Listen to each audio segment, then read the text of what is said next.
Dear friends, subscribe and hit the bell. Your support allows us to continue our investigations. On April 18, 1943, a heavy, humid silence hung over the boundless jungles of Bougainville Island, broken only by the distant hum of aircraft engines. In the sky, dazzlingly blue and mercilessly bright, 2 Betty bombers flew, escorted by 6 Zero fighters. On board the lead aircraft, looking out the porthole at the green carpet of the tropical forest passing below, sat a man in a flawlessly white dress uniform. His hands, resting on the hilt of a samurai sword, were calm, though one of them bore traces of old battles. 2 fingers were missing from his left hand. This was a man whose name inspired awe in half the globe and deep respect in the other half. Isoroku Yamamoto, Admiral of the Imperial Japanese Navy, architect of the most daring attack in naval history, was flying towards his destiny.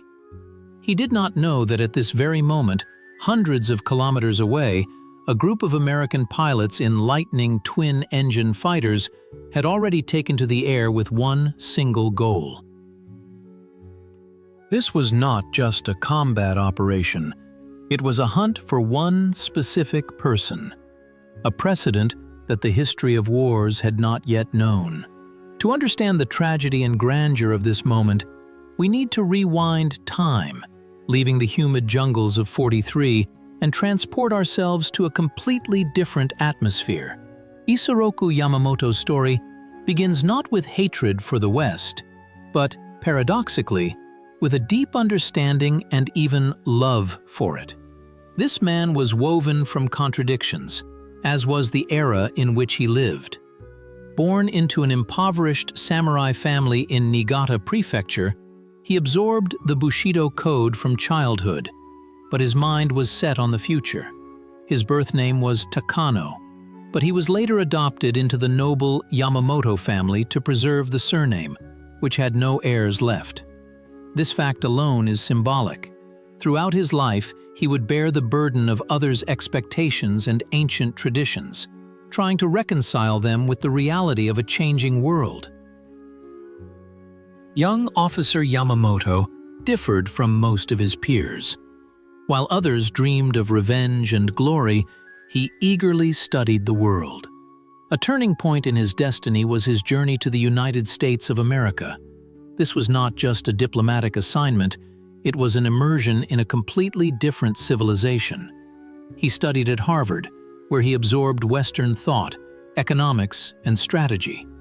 But the most important education he received was not in university classrooms, but on the roads and fields of America. Isoroku hitchhiked, slept in cheap motels, and communicated with ordinary workers and farmers. He saw the oil derricks of Texas, the smoking factories of Detroit, the endless wheat fields of Kansas.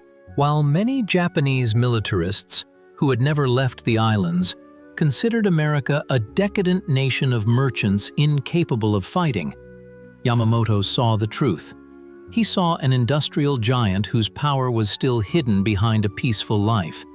He understood that the smoking chimneys of factories, in case of conflict, would instantly begin to produce tanks and airplanes in quantities unimaginable for Japan's resources.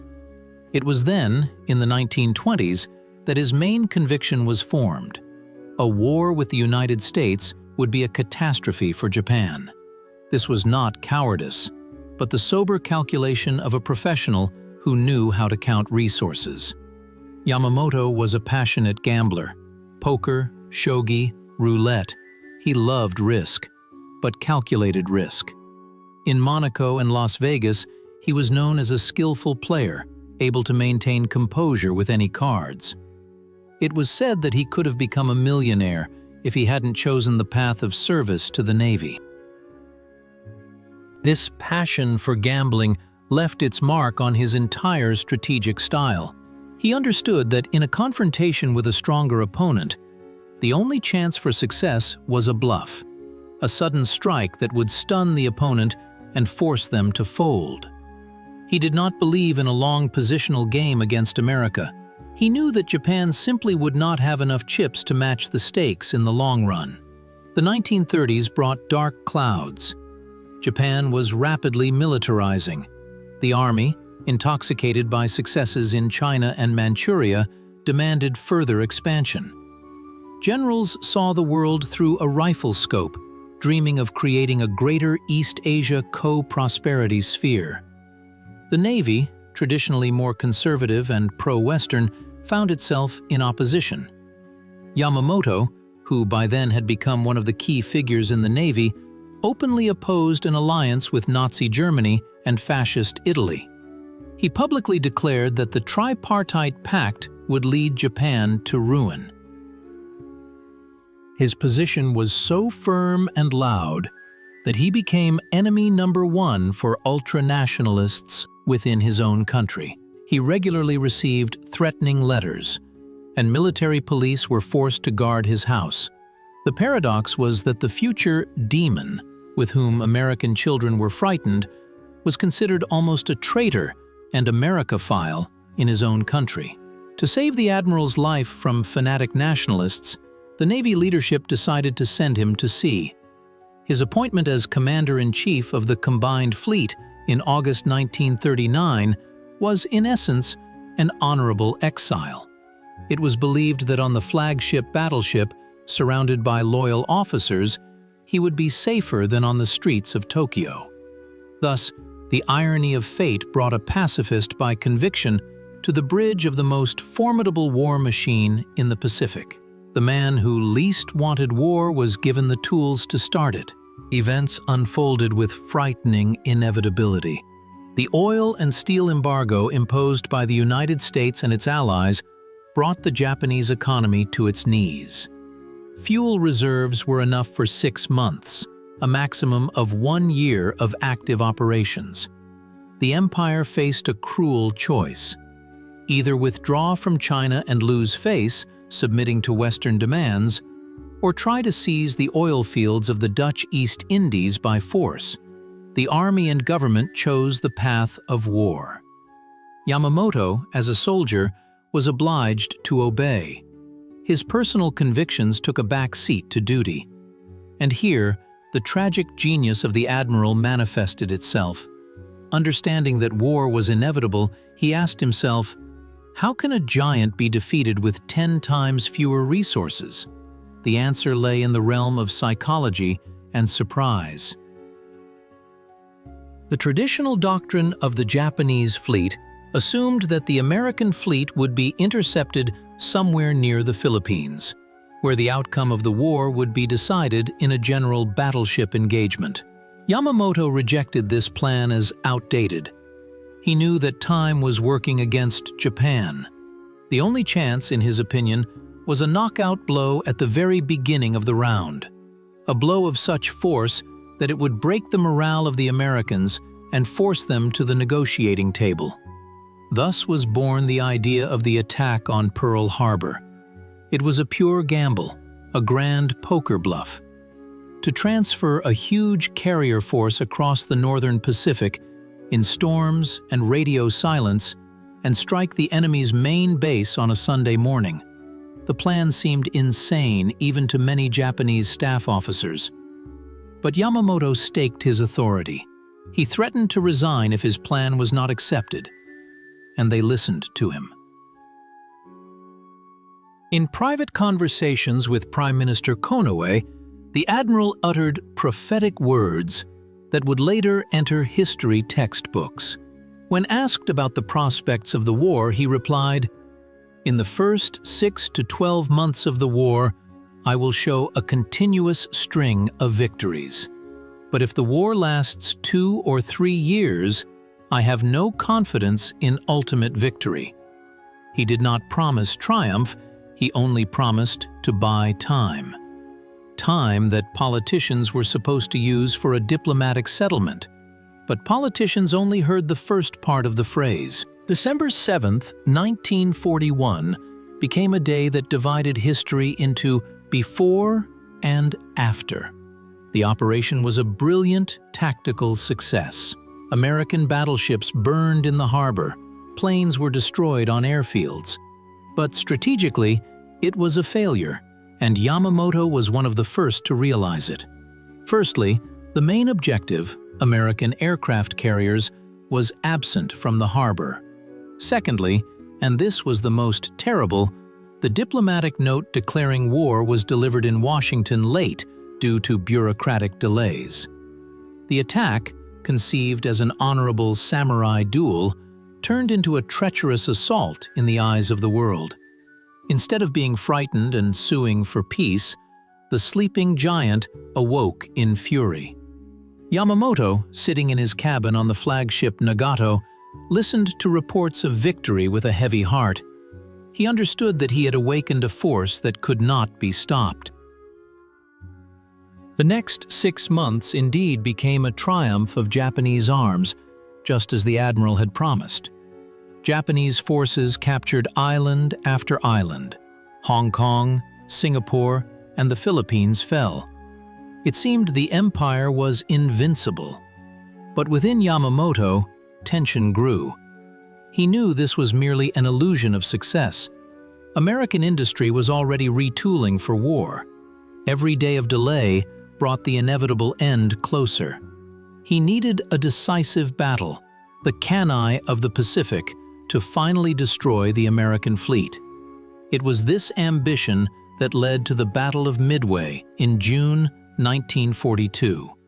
Here, luck, which had so long favored the gambler Yamamoto, turned against him. American intelligence had broken Japanese naval codes. Admiral Nimitz knew the enemy's plans. As a result, Japan lost 4 of its best aircraft carriers and hundreds of elite pilots. This was the backbone of the fleet, which could not be restored. Yamamoto watched the disaster from the bridge of the super battleship Yamato, hundreds of miles behind the carrier group. He could do nothing. It is said that after Midway, he physically declined. His face became drawn, his eyes dulled. He realized that his prediction was coming true. 6 months of victories had ended, and now began the long road to defeat. The conflict entered a phase of attrition. The Battle of Guadalcanal became a meat grinder, devouring ships and men. Yamamoto suffered. Every sunk ship, every plane that didn't return, resonated within him as personal pain. He felt responsible for every sailor. In letters to his geisha and muse Chiyoko, he increasingly wrote about fatalism, about his readiness to end his journey. He stopped cutting his nails and hair, observing mourning for his fallen subordinates. This was no longer the brave poker player. This was a man carrying the cross of doom for an entire nation. In the spring of 1943, the situation at the front became critical. To boost troop morale, Yamamoto decided to personally inspect bases in the Solomon Islands. Staff officers pleaded with him to abandon the idea, citing the danger. But the admiral was adamant. He felt he had to be with his men. On April 13, 1943, an American listening station in Hawaii intercepted a coded message. It was a detailed plan of the Commander-in-Chief of the Combined Fleet's inspection tour.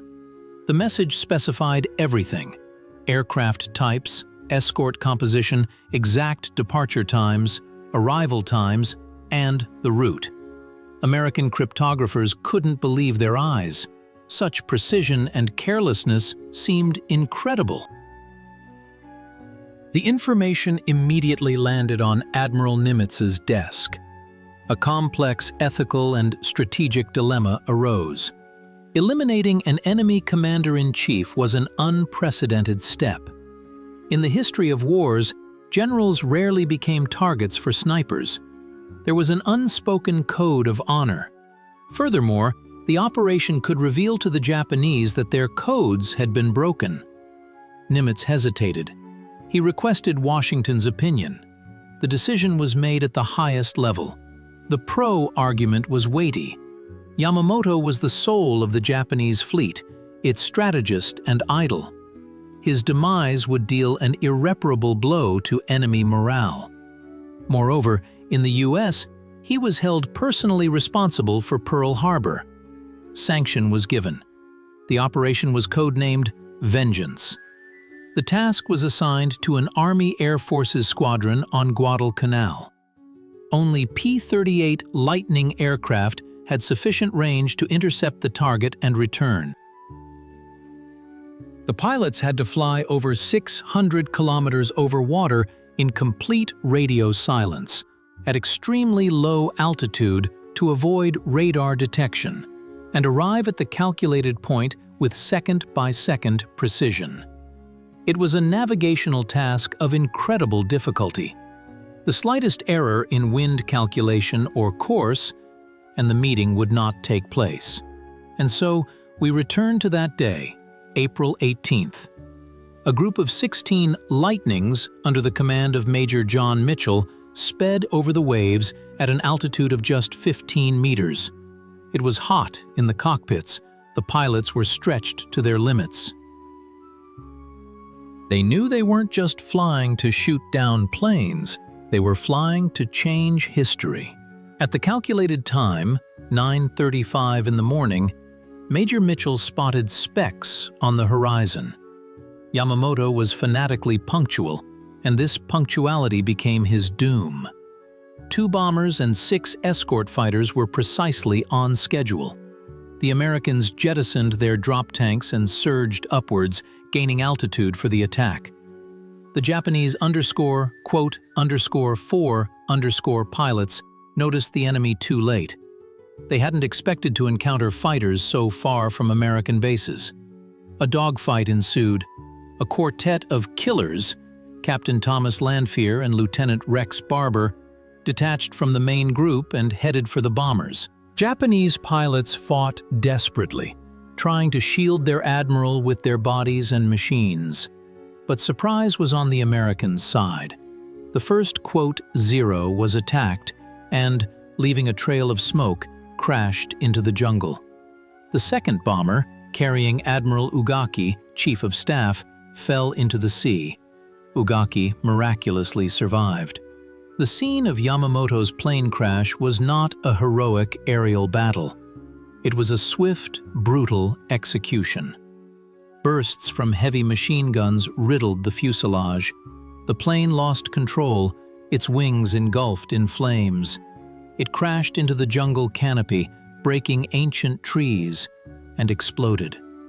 The silence that followed the explosion seemed deafening. The next day, a Japanese search party, hacking their way through impassable thickets, discovered the crash site. What they saw became legend.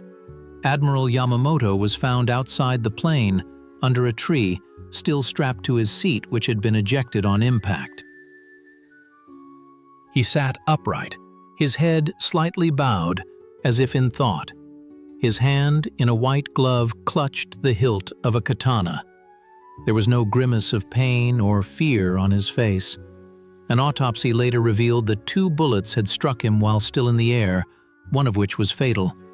But to the soldiers who found him, he looked as if he continued to command even after life ended. This scene became the last myth of Isoroku Yamamoto. The reality, of course, could have been different. The body might have been respectfully posed by the soldiers themselves, or it could have been an incredible coincidence. But for Japan, this image became a symbol of indomitable spirit.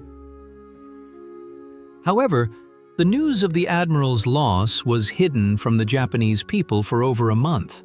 The government feared that the truth would break the nation. When the announcement was finally made on May 21st, Japan plunged into mourning comparable only to the loss of an emperor. Radio announcers sobbed live on air. People on the streets wept openly. Yamamoto's demise became a turning point not only militarily, but also psychologically. It was the end of an era of romanticism in war, if such an era ever existed. War definitively transformed into a technological slaughter, where the personal qualities of a commander mattered less than intercepted radio data and the flight range of fighters. The admiral, who foresaw the role of aviation, fell victim precisely to aviation. The man who warned of America's power was eliminated precisely thanks to American technology and audacity. The lessons of this story resonate even today. Yamamoto's fate is a classic tragedy of a man caught between duty and conscience, between patriotism and common sense. He served a system whose depravity he understood better than others, and did so with terrifying efficiency. His life poses eternal questions for us. Where does the boundary of a professional's responsibility lie? Should a talented strategist serve a cause he believes to be misguided? Yamamoto chose the path of the samurai, loyalty to his lord until the end. He did not stage a coup, did not flee, did not sabotage orders. He did his job as well as he could, and this led his country to the brink of the abyss, and himself to his demise in the jungle. The modern world, saturated with technology and information, in many ways resembles the poker game Yamamoto played. Decisions made by leaders are based on data, intelligence, and bluff. But the Admiral's story reminds us that behind any strategic maps are living people, and that even the most brilliant tactical plan cannot compensate for a strategic error in choosing the goal. Yamamoto won the Battle of Pearl Harbor, but lost the war the very moment he gave the order to attack. He knew it. And perhaps on that last morning over Bougainville, looking at the approaching American fighters, he felt not fear, but relief. Game over, cards revealed. The bluff was over. Today, when we look at the history of World War II, the figure of Isoroku Yamamoto stands like a lonely rock. He was not a war criminal in the usual sense, like many of his colleagues from the Japanese army condemned by the Tokyo Tribunal. He waged war by the rules, as much as was possible in that madness. American military, his adversaries, treated him with deep professional respect. Chester Nimitz, his main opponent, later recognized Yamamoto's greatness as a strategist.